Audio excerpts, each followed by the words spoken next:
Hello everyone, मेरा नाम है तुषार सिसोदिया। एक बार आपका फिर से स्वागत है बायोलॉजी विद तुषार सर में, जिसमें कि हम sexual reproduction and flowering plant के बारे में डिस्कशन करेंगे। बहुत ही अच्छा टॉपिक है ये, जिसमें कि हम बहुत सारे क्वेश्चंस यहाँ से पूछे जाते हैं रिप्रोडक्शन एंड प्लांट्स से रिलेटेड। ये जो हम रिप्रोडक्शन पढ़ रहे हैं, सेक्सुअल रिप्रोडक्शन, वो पढ़ेंगे प्लांट्स के अंदर। और प्लांट्स में भी वो प्लांट्स जिनके पास फ्लावर होता है। ये बात अपने दिमाग में क्लियर रख लेना कि जो हम सेक्सुअल रिप्रोडक्शन पढ़ रहे हैं वो पढ़ रहे हैं प्लांट्स के अंदर। और कौन से प्लांट्स? फ्लावरिंग प्लांट, जिन प्लांट्स के पास क्या होता है? फ्लावर होता है। अच्छा, सबसे पहले हम बात करते हैं, थोड़ा सा ओवरव्यू ले लेते हैं कि क्या होता है सेक्सुअल रिप्रोडक्शन। सेक्सुअल रिप्रोडक्शन के दौरान क्या होते थे? गैमेट्स बनते थे। क्या बनते थे? गैमेट्स बनते थे। जो प्रोजेनी बन के आती थी वो बिल्कुल सेम नहीं होती थी जैसे पेरेंट्स से। उनमें कुछ ना कुछ डिफरेंस, कुछ ना कुछ वेरिएशन हमें देखने को मिलते थे, बदलाव देखने को मिलते थे। ये सब हम लोग जानते हैं, ठीक है। अब सेक्सुअल रिप्रोडक्शन फ्लावरिंग प्लांट के अंदर कैसे होता है? कैसे प्लांट्स जो है वो गैमेट बनाते हैं, कैसे गैमेट्स फ्यूज करते हैं, कब प्लांट सेक्सुअल रिप्रोडक्शन कर सकता है, क्या कोई भी प्लांट जैसे ही बना क्या वो सेक्सुअल रिप्रोडक्शन कर सकता है, या कोई एज है उस एज के दौरान रिप्रोडक्शन कर सकता है। तो बहुत सारे क्वेश्चंस हैं और सभी क्वेश्चंस बहुत आसानी से सॉल्व हो जाएंगे तुम्हारे पास इस वीडियो को देखने के बाद। तो शुरू करते हैं हम वीडियो को। Sexual reproduction in flowering plant, flowering plants के अंदर सेक्सुअल रिप्रोडक्शन। एक पहला क्वेश्चन ये आता है कि सर हमें कैसे पता लगेगा कि कोई भी प्लांट कब रिप्रोड्यूस कर सकता है, कब रिप्रोडक्शन कर सकता है। फॉर एग्जांपल, अगर हम मेल्स के, हम ह्यूमंस के अंदर बात करें, हम ह्यूमंस के अंदर बात करें कि कब ह्यूमन रिप्रोडक्शन कर सकता है, तो human at the time of puberty, puberty के टाइम पे दे कैन रिप्रोड्यूस, वो एक अपनी प्रोजेनी आगे बढ़ा सकते हैं at the time of puberty. तो जैसे कि हमें पता लग जाता है, जैसे हमारे अंदर अगर स्पर्मेटोजेनेसिस हो गई, स्पर्म बनना शुरू हो गई, तो it means that we can reproduce. ऐसे ही फीमेल्स में अगर मेंस्ट्रुअल साइकिल स्टार्ट हो जाती है तो it means they can reproduce. लेकिन प्लांट्स के अंदर ना तो स्पर्मेटोजेनेसिस होती है ना ही oogenesis होती है, तो कैसे पता लगेगा कि प्लांट्स के अंदर प्रोडक्शन हो सकता है? तो जब भी प्लांट के अंदर फ्लावर बनना शुरू हो जाए, जब भी प्लांट्स के पास फ्लावर बनना शुरू हो जाए, तो इसका मतलब वो रिप्रोडक्टिव स्टेज पर पहुंच चुके हैं। तो फ्लावर होता है वो रिप्रोडक्टिव यूनिट होता है किसी भी प्लांट के अंदर। अगर किसी भी प्लांट के पास फ्लावर है तो इसका मतलब वो एक नए इंडिविजुअल को प्रोड्यूस कर सकता है। तो मतलब जो भी खेल है सब इस फ्लावर का ही है, बस सिर्फ ये है जो भी है। अच्छा, इस फ्लावर में ऐसा क्या होता है? इस फ्लावर में ऐसा क्या होता है? इस फ्लावर के पास मेनली चार चीजें होती हैं। क्या होते हैं? चार चीजें होती हैं। सबसे पहले हम बात करेंगे, सबसे पहले होता है इसके पास सेपल। क्या होती है? सेपल्स। दूसरा इसके पास होती हैं पेटल्स। तीसरा इसके पास होते हैं एंड्रोसियम, एंड्रोसियम। और चौथा गाइनोसियम। इसको स्टेमन भी कहते हैं और इसको कार्पल या फिर पिस्टल भी कहते हैं। तो मेनली चार चीजें हैं बस। फ्लावर के पास चार होल होते हैं, इनको होल कहते हैं। ये क्या होते हैं? होल होते हैं चार, सेपल, पेटल, एंड्रोसियम और गाइनोसियम। क्या क्या ये देखो, इसके ये फ्लावर है तो इसके अंदर तुम्हें दिख रहे होंगे सेपल्स। ये सेपल्स जो होते हैं, ये जो सेपल्स होते हैं ये ग्रीन होते हैं। कैसे होते हैं? ग्रीन, ग्रीन कलर के होते हैं। किसी भी फ्लावर के नीचे तुमने देखे होंगे, अगर कोई फ्लावर है तो उसके अंदर ये जो होता है पेडिकल, पेडिकल के पास ऐसे दो या दो से ज्यादा भी हो सकते हैं, इन्हें बोलते हैं सेपल्स। ये क्या होते हैं सेपल्स? क्यों है किसी भी फ्लावर के अंदर सेपल्स? ये सेपल्स का काम होता है कि जब ये फ्लावर छोटा होगा, जब ये फ्लावर छोटा होगा तो इसको क्या करेंगे? प्रोटेक्ट करेंगे। भाई अभी तो ये फ्लावर खिला हुआ है तो ये तुमको ऐसे बड़ा दिख रहा है, लेकिन जब ये छोटा फ्लावर होगा तो ये इसी के अंदर होगा, तो ये जब इसको क्या करते हैं? प्रोटेक्शन में मदद करते हैं। तो सेपल्स का काम क्या होता है? किसी भी फ्लावर को क्या करते हैं? प्रोटेक्ट करते हैं, प्रोटेक्शन में मदद करते हैं। तो और कैसे होते हैं? ग्रीन कलर के होते हैं। तो सेपल्स क्लियर है। फ्लावर के अंदर चार होल्स होते हैं, सेपल्स, पेटल्स, एंड्रोसियम और गाइनोसियम। पहला हमने बताया कौन से?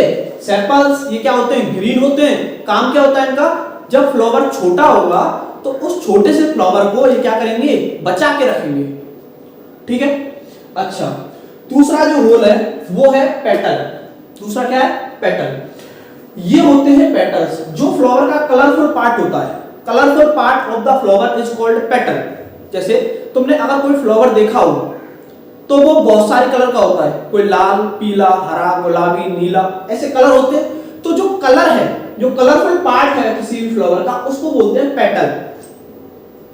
जो भी किसी भी फ्लावर का कलरफुल पार्ट होता है उसे बोलते हैं पेटल। अब ये पेटल का क्या काम है? पेटल का काम होता है, ये पॉलिनेशन में मदद करता है। किसमें मदद करता है? पॉलिनेशन में मदद करता है। ये पॉलिनेशन क्या है, इसको हम थोड़ा आगे देखेंगे। पॉलिनेशन क्या है, अभी के लिए तुम सब ये याद रख लो कि पेटल का काम क्या होता है, पॉलिनेशन में मदद करता है। पॉलिनेशन क्या है आगे डिस्कस करेंगे। ठीक है, सेपल हो गया, पेटल हो गया। ठीक है, दो होल हो गए। तीसरा एंड्रोसियम या फिर स्टेमन, या फिर इसका एक और नाम होता है male sex organ. Male sex organ. ठीक है, फ्लावर के पास ये होता है एंथर। ये जो तुमको दिख रहा है ये है एंथर। ये जो दो स्ट्रक्चर दिख रहे हैं इन्हें बोलते हैं एंथर, और एंथर से नीचे ये जो स्ट्रक्चर जा रहा है इसको बोलते हैं फ्लामेंट। एंथर और फ्लामेंट दोनों को मिला के क्या बोलते हैं, स्टेमन। ये होते हैं किसी भी फ्लावर के अंदर मेल सेक्स ऑर्गन। ये है एंथर, और एंथर से जुड़ा हुआ ये है फ्लामेंट। इसको मिला के बोलते हैं स्टेमन। और इन्हीं का एक और नाम होता है एंड्रोसियम या फिर मेल सेक्स ऑर्गन, कुछ भी बोल सकते हैं। अब मेल सेक्स ऑर्गन है तो ये क्या बनाएगा, मेल गैमेट बनाएगा। सीधी सी बात है भाई, मेल सेक्स ऑर्गन है तो क्या बनाएगा, मेल गैमेट बनाएगा। ठीक है, अच्छा जो चौथा होल होता है वो होता है गायनोसियम। गायनोसियम का दूसरा नाम है कार्पल या फिर पिस्टल। इसे कार्पल भी कहते हैं, पिस्टल भी कहते हैं। ये होता क्या, देखो ये जो बीच में स्ट्रक्चर तुमको पूरा दिख रहा है, ये जो बीच का स्ट्रक्चर है पूरा, इसको बोलते हैं कार्पल या फिर पिस्टल। इसके अंदर मेनली तीन चीजें होती है। ये जो ऊपर वाली इसको बोलते हैं स्टिग्मा, बीच में स्टाइल, और नीचे ये जो है इसमें उसको बोलते हैं ओवरी, और तीनों को मिला के क्या बोलते हैं, पिस्टल या फिर कार्पल। इसके अंदर अगर तुम अंदर देखें तो ये जो स्ट्रक्चर है इनको बोलते हैं ओव्यूल्स। क्या बोलते हैं, ओव्यूल्स। तो किसी भी फ्लावरिंग प्लांट के अंदर चार होल्स होते हैं, sepal, petal, androecium, gynoecium. Sepals क्या होते हैं, ग्रीन कलर के होते हैं। जब फ्लावर छोटा होगा तो ये क्या करेंगे, फ्लावर के प्रोटेक्शन में मदद करेंगे। पेटल्स की बात की जाए तो पेटल्स किसी भी फ्लावर के कलरफुल पार्ट होता है। वो कलरफुल पार्ट इंसेक्ट को अट्रैक्ट करता है। किसको अट्रैक्ट करता है, इंसेक्ट को अट्रैक्ट करता है। किसके लिए अट्रैक्ट करता है, पॉलिनेशन के लिए इंसेक्ट को अट्रैक्ट करता है। ठीक है, तीसरा जो होल होता है उसको स्टेमन या फिर मेल सेक्स ऑर्गन कहते हैं, जिसके अंदर एंथर होते हैं, दो एंथर और एक फ्लामेंट। ये जो मेल सेक्स ऑर्गन या फिर स्टेमन कह लो, इनका काम होता है मेल गैमेट बनाना। क्या बनाना, मेल गैमेट बनाना, और या फिर पोलन ग्रेन्स बनाना। और इसके जो चौथा होल होता है उसको गायनोसियम कहते हैं। उसके तीन पार्ट्स होते हैं गायनोसियम के, स्टिग्मा, स्टाइल और ओवरी। स्टिग्मा ये ऊपर वाला पार्ट, स्टिग्मा नीचे वाला स्टाइल, और नीचे सबसे नीचे ओवरी होता है। ओवरी के अंदर ओव्यूल्स होते हैं। ओवरी के अंदर कई सारे ओव्यूल्स होते हैं। तो मेनली ये था फ्लावर, और इसके मैंने तुम्हें चार होल्स बता दिए और चारों के फंक्शन बता दिए। ये जो गायनोसियम का काम होगा, ये क्या बनाएगी, फीमेल गैमेट बनाएगी। क्या बनाएगी, फीमेल गैमेट बनाएगी। तो ये मेल सेक्स ऑर्गन था, ये फीमेल सेक्स ऑर्गन था, ये पेटल थे, ये सेपल थे। ये चार ही होल होते हैं किसी भी फ्लावर के अंदर। ठीक है, बात क्लियर है यहां तक? अच्छा, तो ये मैंने तुम्हें एक फ्लावर का ओवरव्यू दिखाया अभी कि क्या क्या मेनली फ्लावर में होता है। देखो फ्लावर मेनली दो तरह के होते हैं, ध्यान से समझना। फ्लावर मेनली दो तरह के होते हैं। फ्लावर मेनली दो तरह के होते हैं।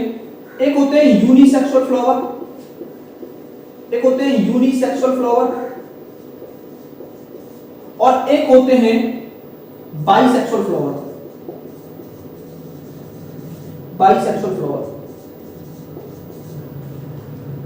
एक होते हैं यूनिसेक्सुअल फ्लावर, एक होते हैं बाइसेक्सुअल फ्लावर। ऐसे फ्लावर जिनके पास एक फ्लावर के अंदर या तो सिर्फ मेल सेक्स ऑर्गन हो और दूसरे फ्लावर के पास फीमेल सेक्स ऑर्गन हो। मतलब एक फ्लावर के अंदर सिर्फ या तो मेल सेक्स ऑर्गन हो या फिर फीमेल सेक्स ऑर्गन हो, वो होते हैं यूनिसेक्सुअल फ्लावर। ठीक है, जैसे इसके एग्जांपल हैं तुम्हारे पपाया और वाटरमेलन। जो पपाया का फ्लावर होता है उसके अंदर क्या होता है कि सिर्फ एक ही या तो फीमेल सेक्स ऑर्गन होगी या फिर मेल सेक्स ऑर्गन होगा। ऐसे ही वाटरमेलन के केस में होगा। तो यूनिसेक्सुअल फ्लावर बोलते हैं जिनके पास सिर्फ या तो स्टेमन हो, या तो सिर्फ स्टेमन हो या फिर सिर्फ कार्पल या पिस्टिल ही हो, एक ही होगा। लेकिन वाटर बाइसेक्सुअल फ्लावर ऐसे फ्लावर जिनके पास स्टेमन भी हो और पिस्टिल भी हो। इनके पास क्या होगा, या तो सिर्फ पिस्टिल होगी या फिर सिर्फ स्टेमन होगा। लेकिन बाइसेक्सुअल फ्लावर क्या होते हैं जिनके पास बोथ पिस्टिल एंड स्टेमन। ठीक है, इसके एग्जांपल है कोकोनट, ठीक है, टी प्लांट, मटर का पौधा। तो समझ में आई बात। फ्लावर दो तरह के होते हैं, यूनिसेक्सुअल या फिर बाइसेक्सुअल। अब ये जो फ्लावर है इसको देख के बताओ ये यूनिसेक्सुअल बनाया है कि बाइसेक्सुअल बनाया है मैंने। इस फ्लावर को देख के बताओ कि ये यूनिसेक्सुअल फ्लावर है कि बाइसेक्सुअल फ्लावर है। अरे सीधी सी बात है, स्टेमन भी दिख रहा है, पिस्टिल भी दिख रही है, तो दोनों है, मेल सेक्स ऑर्गन भी है और फीमेल सेक्स ऑर्गन भी है। तो ये कैसा फ्लावर है, बाइसेक्सुअल फ्लावर है। और जनरली ज्यादातर जो प्लांट्स होते हैं वो बाइसेक्सुअल ही होते हैं।